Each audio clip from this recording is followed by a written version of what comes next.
polisi bisa nangkep, jaksa juga bisa nangkep, KPK bisa nangkep. Ujung-ujungnya sesama lembaga saling tangkap, Pak. Saya nggak tahu tolak ukur Pak Ganjar. Kalau 1 sampai 10. Oh, kalau 1 berarti kalau 5 tengah-tengah dong.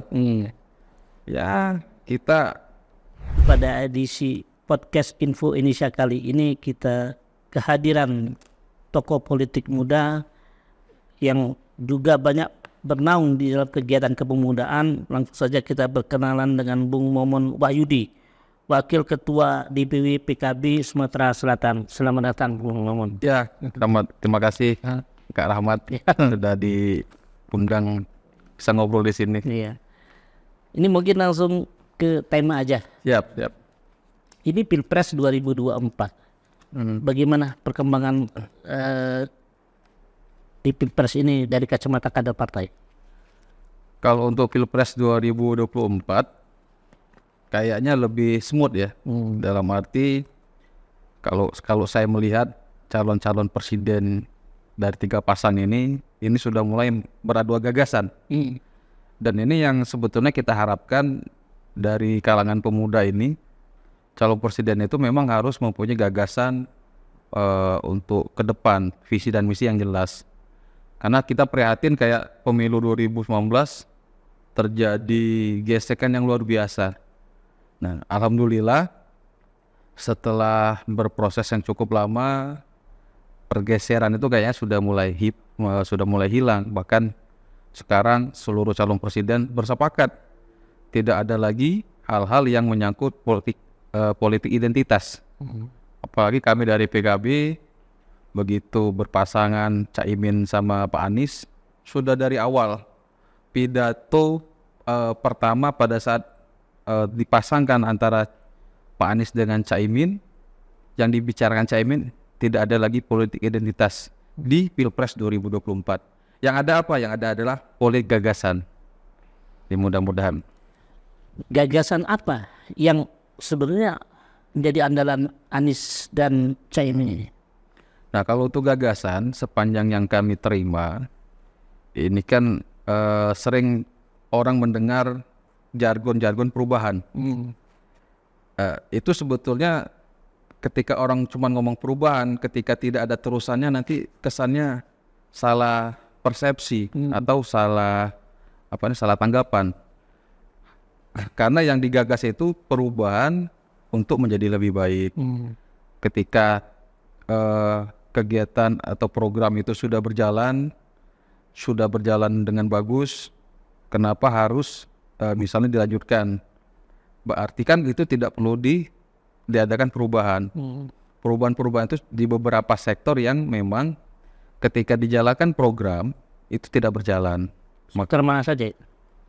Kalau sepanjang yang kita tahu, cita-cita Pak Jokowi ini kan luar biasa ya. Kayak kemarin beliau pengen kita ada swasembada pangan. Banyak nih dibuat program untuk merealisasikan itu, tapi ketika di lapangan mungkin tidak sempat tergarap dengan maksimal. Nah, ini yang coba nanti diperbaiki di kepemimpinannya Pak Anies dan Pak Muhaimin. Di survei Anies Caimin kalah terus. Ya, ini jadi semangat lah untuk kita semua, apalagi kami selaku partai pengusung dan selaku kader partai. Karena apa yang dirasakan kader saat ini, ketika surveinya rendah terus, kita itu malah termotivasi bagaimana caranya kita itu bisa mengejar survei yang sudah diadakan, yang sudah dimenangkan oleh pasangan lain. Kalau kayak balapan motor itu, kalau kita di belakang itu beda, wah aku harus kejar nih, ketimbang ketika kita berada di depan, ujung-ujungnya nanti terlena, ujung-ujungnya pada saat tikungan kena salib. Nah, kalau ini kan kita kan terukur, dan alhamdulillah kerja-kerja politik yang sudah dilakukan sejauh ini sudah mendongkrak elektabilitas. Nah, jadi kalau dari tren survei itu ketika tangga sudah mulai naik, ini menunjukkan sesuatu yang positif. Tinggal kita nunggu momentum kapan dia cross. Ketika sudah cross, apalagi ini kan masih banyak waktu ya, masih cukup lama pemilihan ini. harapan kita nanti bisa cross dan bisa memenangkan Pilpres 2024. Mudah-mudahan melalui kerja-kerja politik yang sudah dilaksanakan. Kalau calon lain mengklaim menang 1 putaran, Ya. Anies Caimin berapa putaran? Bah, kalau calon lain sah-sah aja lah. Kita juga targetnya 1 putaran. Karena kalau 1 putaran itu kan kemenangan besar namanya. Iya. Jadi kalau kita pasang target 1 putaran, berarti target yang kita butuhkan itu kemenangan besar. Ibaratnya itu kalau kita cita-cita itu kan harus tinggi langit. Jadi kalau terjatuhnya di antara bintang-bintang. Iya. Jadi 1 putaran itu sah-sah saja. Karena semua calon kalau saya lihat peluangnya sama sekarang ini. Dengan dinamika politik yang ada sekarang. Kalau 2 putaran, di putaran kedua nanti inginnya dengan nomor berapa? Kalau kita sama siapa saja nggak ada masalah sih. Karena kita udah siap. Kita ini kan sudah sudah siap lahir batin. Bahkan kalau melihat dari skema susunan tim pemenangan, kita kan kayak 11-an. Jadi kalau kita sudah masuk ke dalam ke-11-an, lawan siapapun siap. Mau lawan ke-11-an yang sudah sering juara Piala Dunia atau kita siap. Karena ini peluangnya sama. Artinya dengan siapa saja? Dengan siapa saja siap. Nah ini Bung Maman juga sebagai ketua Ansor ya? Ya, ketua Ansor Kota Palembang. Artinya pemuda. Pemuda Ansor. Nah, pandangan Anda sebagai pemuda Ansor terhadap milenial ini seperti apa?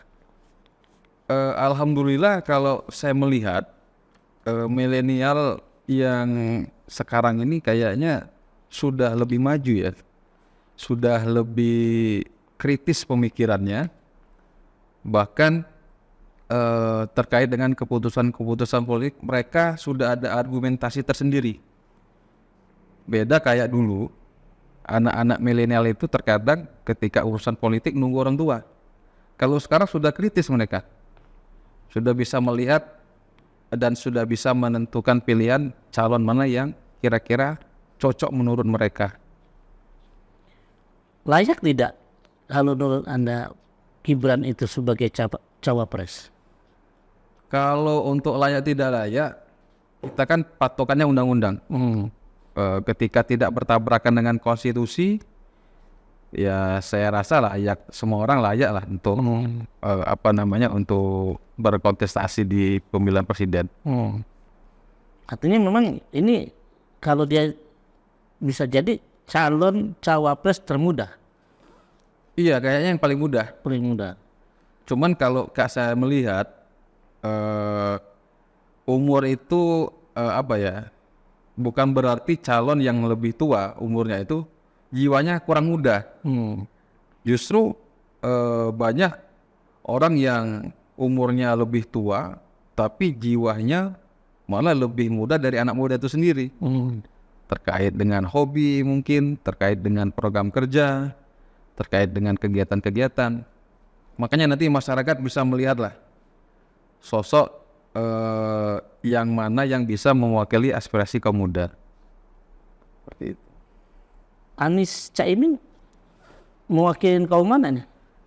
Kalau Anies sama Caimin kayaknya seluruh golongan ya. Seluruh golongan. Di golongan mudanya masuk, golongan senior juga masuk. Apalagi kalau Caimin itu, beliau ini kan dulunya kan pernah jadi tokoh pemuda, pernah jadi ketua umum Pergerakan Mahasiswa Islam Indonesia di zaman awal-awal reformasi. Jadi kalau untuk urusan anak muda beliau sangat paham betul. Terus hobinya juga Pak Anies sama Caimin hampir mirip. Hobinya Vespa. Jadi kemana-mana konvoy naik Vespa. Lebih hobi yang touring-touring. Itu kan salah satu kegemaran anak muda. Kita nggak tahu calon yang lain apakah dia memiliki kegiatan atau aktivitas yang memang berhubungan dengan anak muda. Kan banyak tuh anak muda. Tapi kalau cuma diam di kamar, nggak pernah berinteraksi sama orang-orang sebaya atau tidak pernah membawa program yang mewakili kaum muda kan percuma. Pandangan Bung Momon terhadap politik dinasti atau dinasti politik itu seperti apa sih? Kalau untuk politik dinasti, sebetulnya kalau kata-kata dinasti, kalau yang sering kita dengar ya, lebih sederhananya itu ketika nonton film kungfu. Itu kan ada dinasti Ming, Tang, segala macam. Intinya ketika penguasa itu tidak memanfaatkan fasilitas yang sedang diberikan kepadanya untuk mencapai kepentingan tertentu. Supaya tidak terkesan bahwa memanfaatkan prioritas yang sudah ada. Untuk yang lain-lain ya itu istilah saja sih sebetulnya. Tinggal lagi masyarakat yang menilai. Sekali lagi masyarakat sudah cerdas, mana yang dikatakan dinasti, mana yang tidak dikatakan dinasti. Saya rasa sudah sangat jelas itu. Artinya sah-sah saja menurut Anda? Ya sejauh tidak melanggar konstitusi dan undang-undang sah-sah saja. Cuman kan ada yang tersirat dan yang tersurat ini. Jadi supaya orang bisa lebih memahami, nah nantilah, ini kan masih panjang ini. Kalau tersurat jelas, yang tersirat apa itu? Kalau tersirat kan macam-macam, cukup di hati itu kan. Kita ketika melakukan sesuatu yang tidak sesuai di hati, itu definisi dosa itu di situ. Ketika hati kita nggak terima, salah satu indikasinya berarti kita melakukan perbuatan yang salah. Nah itu cukup masyarakat lah yang tahu. Nggak harus kita kasih tahu, karena semakin kita kasih tahu, terkadang juga penangkapannya juga mungkin berbeda. Lebih baik kita fokus ke kerja-kerja pemenangan kita saja. Kerja-kerja seperti apa itu nantinya sekarang ini? Kalau kerja pemenangan untuk sekarang, partai pengusung itu sudah mempersiapkan langkah-langkah politik. Kalau kayak PKB, untuk alat peraga kampanye itu wajib mencantumkan gambar pasangan nomor 1, pasangan Amin. Nah di samping itu, ketika kita sosialisasi, kita juga berkewajiban untuk mengkampanyekan itu. Jadi minimal caleg ini menjadi agen khusus untuk tingkat komunikasi ke bawah. Apalagi kan kita caleg, kita kan sering interaksi sama masyarakat, sering juga terjadi dialog. Disitulah kita menyampaikan kenapa harus pilihannya ini, alasannya apa, terkait program-program juga kita sampaikan di situ. Seberapa besar pengaruh sosok Anies dan Caimin ini di pencalonan Anda sebagai Pileg dan juga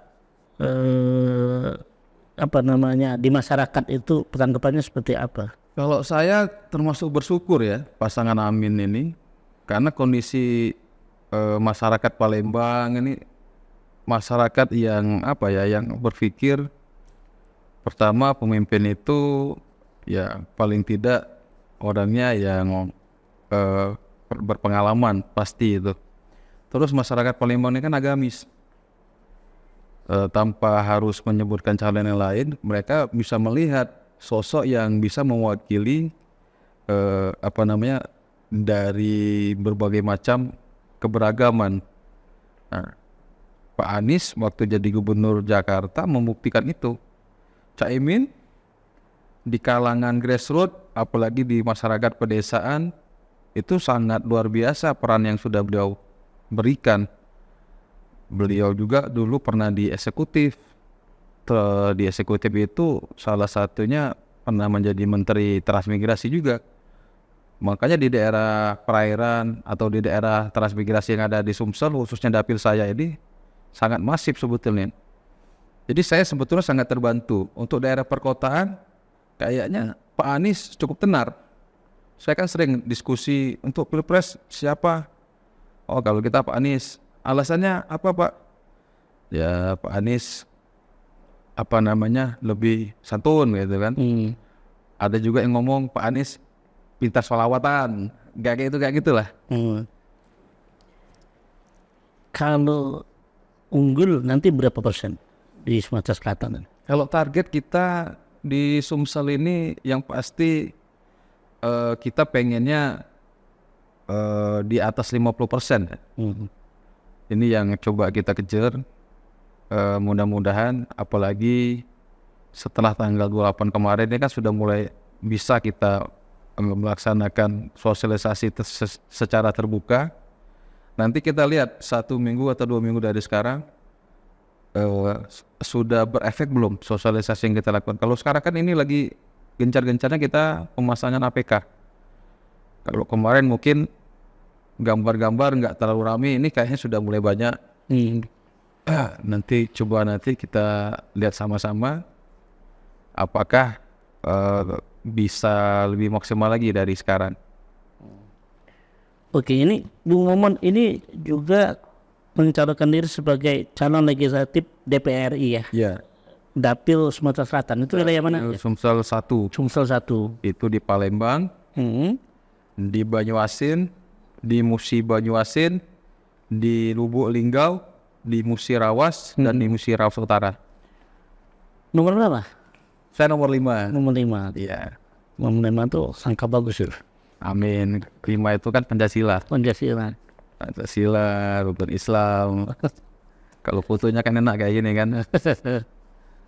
Jadi langsung ya. Eh, Apa sih sebenarnya motivasi Anda? Anda kan juga selama ini cukup sudah dibesarkan di PKB. Iya. Untuk nyalek ini apa? Karena saya ini kader partai, jadi ketika apa yang diperintahkan partai saya harus siap. Itu yang paling utama. Di samping itu jarang sekali mendapat kesempatan ketika kita mencalonkan diri itu khususnya di pusat. Karena kalau di PKB itu Pak Rahmat ya, kita tidak mudah untuk calon itu melalui proses yang panjang. Kita ada fit and proper test, ada jadwal ada wawancara, ada ya kayak ujian. Jadi dari sekian banyak tersaringlah beberapa, nanti baru dipikirkan oke, karena di Dapil Sumsel 1 ini cuman 8 kursi, berarti kan cuma 8 orang yang bisa nyalon. Nah, dari sekian banyak itu diputuskan 8 orang untuk bisa mencalonkan diri di legislatif untuk DPR RI. Kalau lu berhasil, komisi apa rencananya? Karena Ini doa juga ini. Amin. Saya pengen sebetulnya pengen nyambung ya karena kan saya kan warga Nadiyin juga di Sumsel ini banyak tersebar, apalagi yang kita bicarakan tadi di transmigrasi, terus di pedesaan. Saya pengennya di Komisi 9. Komisi 9 itu salah satunya bermitra dengan Kementerian Transmigrasi, terus macam-macam yang bisa kita lakukan di situ, dan program-programnya juga itu lebih ke masyarakat langsung. Contoh kayak di Kementerian Tenaga Kerja itu ada program kayak pelatihan, terus ada juga bantuan permodalan. Nah biasanya itu berkelompok dia, jadi misalnya satu kelompok itu 20 orang dibina. Nah itu lebih bagus kalau menurut saya. Jadi bukan ibaratnya itu bantuannya itu yang sekali lewat, enggak. Jadi memang dibantukan orang yang dididik. Nah itu kalau saya lihat adanya di Komisi 9 selaku mitra. Lebih banyak ke program keumatan. Keumatannya. Iya. Nah terkait dengan umat, sebenarnya keresahan apa yang Anda rasakan terhadap umat yang ada sekarang ini? Baik bukan umat Islam saja, tapi apa? Kalau untuk air-air ini alhamdulillah kayaknya lebih sejuk ya. Karena kayak dari awal juga sebelum terjadinya pemilu 2024 semua orang bersepakat harus kita jaga iklim demokrasi ini secara baik. Nah, menyangkut umat kebetulan saya juga sering berkumpul dengan teman-teman lintas agama. Bahkan kami sangat rutin itu mengadakan pertemuan. Kami sebut kemarin pelita pemuda lintas agama. Itu seluruh agama kita kumpul. Ketika kita diskusi terkait pilpres, terkait pileg, kayaknya mereka merasakan hal yang berbeda sekarang. Nah, makanya ini harus kita jaga. Apalagi tadi bicara umat ya, umat itu kan luas. Yeah. Jangan sampai umat ini tidak diperlakukan sebagai manusia. Karena hal tertinggi itu kan memanusiakan manusia. Kalau keyakinan itu kan ada di hati mereka kan. Jadi kalau seandainya kita berbeda keyakinan, ya kita jangan sampai gara-gara itu kita tidak sepakat dengan banyak hal. Itu biarlah menjadi perbedaan. Yang perlu kita ingat, kita ini orang Indonesia yang dari dulu walaupun berbeda-beda tapi tetap satu jua. Ini Anda sudah banyak berkeliling ya, ngomongnya kemana-mana, atau juga sudah ikut ke kader-kader lain lah. Yeah. Keresahan apa sih sebenarnya yang Anda rasakan melihat baik itu di masyarakat Sumatera Selatan atau masyarakat pada Indonesia umumnya? Kalau keresahan itu lebih ke ini ya, kayaknya lebih ke kebutuhan pokok. Kemarin kan sempat ada isu, gak usah jauh-jauh lah, kayak beras. Itu sampai kenaikannya lumayan tinggi. Padahal itu yang setiap hari orang beli dan orang makan. Makanya kalau menurut saya, ketika pengen masyarakat kondusif, kebutuhan pokok itu harus betul-betul terjaga. Kayak beras, minyak. Kita kan sempat heboh gara-gara minyak. Bayangkan di negara sawit terbesar, salah satu terbesar di dunia, masa kita kesulitan minyak? Padahal kalau seandainya buah sawit itu kita kelola misalnya, mungkin kalau ditumpahkan di Palembang ini bisa nyanyi Sungai Musi kayak saking banyaknya sawit di tempat kita ini. Tapi kok kita kesulitan? Berarti kan di situ ada manajemen yang salah pengolahan. Kemarin hampir beras itu. Saya sempat khawatir kalau sampai beras ini melambung tinggi. Saya kan tinggalnya di perkampungan, saya tahu harga beras itu. Kalau yang beras pecah berapa ini? Itu beras pecah itu kemarin harganya sudah mendekati beras premium. Jadi orang yang biasanya beli yang harga terjangkau, dia beli harga mahal tapi kualitas berasnya kualitas beras yang biasa. Ini yang membuat orang tuh sering resah. Tapi kalau kebutuhan ini terpenuhi, masyarakat nggak akan resah. Sektor pendidikan? Gimana? Kalau di sektor pendidikan Kalau sektor pendidikan, alhamdulillah kayak di Sumsel ini karena karena sudah terbiasa dengan program belajar berkelanjutan. Kayak wajib 9 tahun, sekarang dikejar sampai 12 tahun. Kayaknya nggak terlalu nggak terlalu berdampak. Apalagi dari pemerintah pusat juga kan ada dana bantuan operasional sekolah. Cuma terkadang yang membuat orang menjadi kesulitan ketika mau menempuh di bidang pendidikan ini oknum. Yang tadinya harus misalnya masuk sekolah ini free, ternyata dioknumin ada pembayaran ini, pembayaran itu. Nah ini sebetulnya yang harus kita jaga. Kalau seandainya program dari pusat itu betul-betul direalisasikan ke bawah, kalau pandangan saya nggak ada masalah lagi kita ini. Cuman terkadang mandeknya itu di oknum. Bayangkan saja ini Pak Ahmad, biaya pendidikan di negara ini kan cukup besar sebetulnya anggarannya. Biaya anggaran pendidikan dan kesehatan itu kan yang terbesar, support anggaran. Tapi kita masih melihat kondisi saat ini ada masyarakat yang kesulitan untuk sekolah. Setelah kita selidiki, anaknya bagus, anaknya pintar, ketika dia pengen masuk di sekolah favorit, itu tadi ada oknum-oknum yang sengaja membuat proses itu menjadi susah. Ujung-ujungnya dia sekolah di tempat biasa lagi. Nah ini sebetulnya yang harus dikawal. Beberapa waktu lalu Ganjar menyebut bahwa penegakan hukum di Indonesia itu berada di angka 5. Kalau dari Anda sendiri sebagai kader, berapa besar penegakan hukum ini? Kalau untuk skor, karena saya ini bukan pakar hukum, saya nggak berani kasih skor. Kalau Pak Ganjar mungkin berdasarkan kajian ya, ada skor, angka-angka itu. Tapi yang kita rasakan kalau penegakan hukum sekarang, kalau yang saya rasakan ya, sekarang ini tumpang tindih. Saya masih ingat betul pada saat kepemimpinan awal-awal reformasi, itu kan memang tupoksinya jelas. Kayak misalnya ketika ada pemeriksaan, itu kan dari kepolisian yang turun. Terus ketika mau persidangan itu kan dilimpahkan ke kejaksaan. Terus barulah disidangkan. Terus yang nangkep, kan kalau dulu kan biasanya kan kepolisian. Habis itu dibentuklah KPK. Habis dari KPK, karena krisis kepercayaan terhadap penegakan lembaga penegak hukum, KPK berjalan.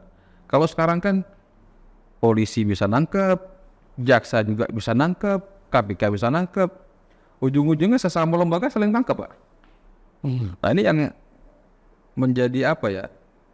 Kita melihatnya kayaknya harus dibenahi pembagian tugas yang tadi. Jangan sampai nanti semuanya bisa. Ini kan kita lihat semua nih. Kalau dulu kan misal KPK bisa nangkap hakim, bisa nangkap ini. Nah sekarang mereka ini kayaknya sama-sama punya power. Jadi bisa saling tangkap. Makanya sering dibahas ini seolah-olah kekuatan besar yang lagi beradu ini kan. Makanya perlu dilakukan pembenahan dari segi hukum. Kalau skor ya mungkin terjadi penurunan, cuman untuk tingkatan skornya kita belum tahu berapa. Tapi secara kasat mata kita kan sudah bisa melihat sendiri. Oh, dikit-dikit misalnya dipanggil di lembaga ini, begitu selesai sudah jadi tersangka. Itu berbagai lembaga tadi itu bisa semua itu.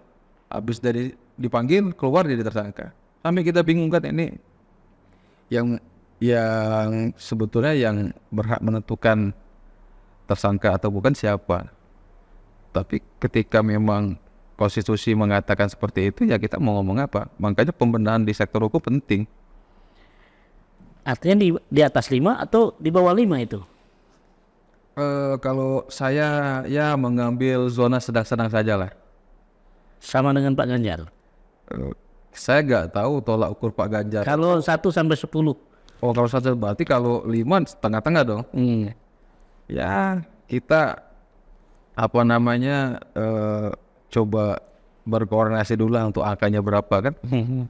Karena saya takut nanti melangkahi tugas dari tim pemenangan pusat. Tapi kalau secara pribadi saya mengatakan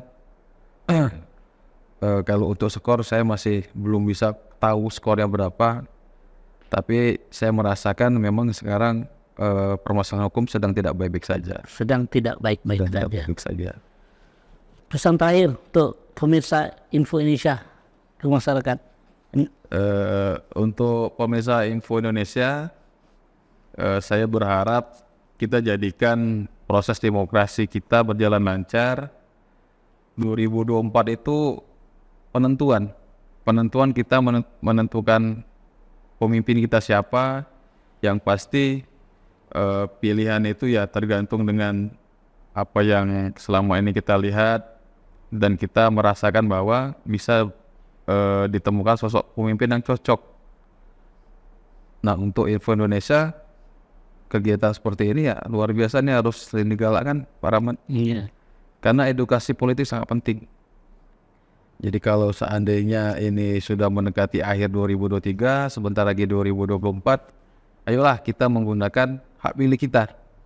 Jangan sampai nanti kita tidak peduli lagi dengan bangsa ini. Satu lagi mungkin terkait edukasi politik, Pak, saya baru ingat ini. Kalau politik masuk kampus itu gimana pandangan Anda?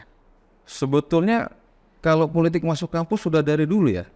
Karena kampus itu kan ada pelajaran politik. Cuman yang perlu digarisbawahi, yang tidak boleh masuk kampus itu politik praktis. Tapi kalau politik bagus. Karena salah satu pembelajaran kepada generasi muda itu wajib diajari pembelajaran politik.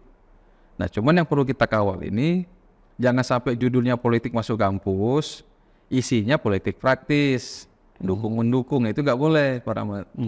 Tapi kalau politik masuk kampus, saya sangat mendukung itu. Karena apa yang kita lakukan selama ini sebetulnya politik. Cuman ketika politik yang masuk kampus itu menampilkan identitas, nah itu sudah menjadi politik praktis. Ini yang harus kita kawal sebetulnya. Teman-teman media lah yang bisa mengawal. Ini satu lagi juga, saya ingat Anda ketua Pemuda Ansor. Ya. Pemuda Ansor ini terkadang berada di jalur abu-abu. Nah itu pandangan Anda seperti apa sih sebenarnya? Kan gini, PBNU sudah berkali-kali menyatakan bahwa NU itu kita tidak diizinkan berpolitik praktis ketika membawa organisasi. Tapi kalau secara pribadi itu sah-sah saja karena itu hak politik. Jadi kalau seandainya terkesan seperti yang dibicarakan tadi posisi abu-abu, sebetulnya kita bukannya abu-abu, kita cuma menjaga kenetralitasan aja. Jangan sampai nanti terkesan seolah-olah organisasi masyarakat salah satu pemuda terbesar ini itu kayak dijadikan kayak dijadikan ya mirip-mirip mesin politik seperti itu. Makanya Ketum PBNU Kiai Haji Yahya Stakuf itu tidak mengizinkan itu. Kami di Banom pun seperti itu. Jadi ketika kita tampil dengan urusan politik, entah dia caleg partai ini, partai itu tidak mewakili organisasi, tidak mewakili baik itu dari Banom, NU itu kan ada Banom, kayak Ansor kan Banom, tidak mewakili dari NU, tapi mewakili dari pribadi dan partai politiknya. Makanya kalau kita bicara, ketika ada statement urusan politik, itu berarti statement pribadi, tidak mewakili organisasi, dan tidak boleh dukung-mendukung. Nggak boleh misalnya ini.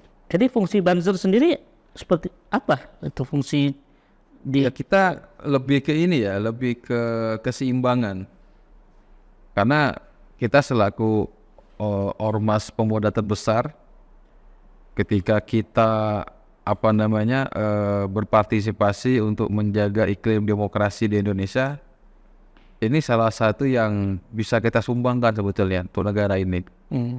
Apalagi Ansor, Banser, ini kan organisasi keumatan yang ketika orang bergabung bukannya instan, ada proses kaderisasi di situ. Dan di situ diajarkan bahwa ketika mau jadi kader Ansor dan Banser, yang wajib pertama itu di samping cinta terhadap Allah, cinta terhadap Nabi, cinta terhadap agama, cinta terhadap bangsa dan negara. Jadi cinta tanah air itu wajib. Nah, salah satunya apa? Proses demokrasi ini salah satunya untuk menunjukkan bahwa kita memiliki kontribusi terhadap tanah air ini. Untuk mencintainya seperti apa? Ya kalau dulu kan ada perang, ada apa. Kalau sekarang kan udah nggak ada lagi.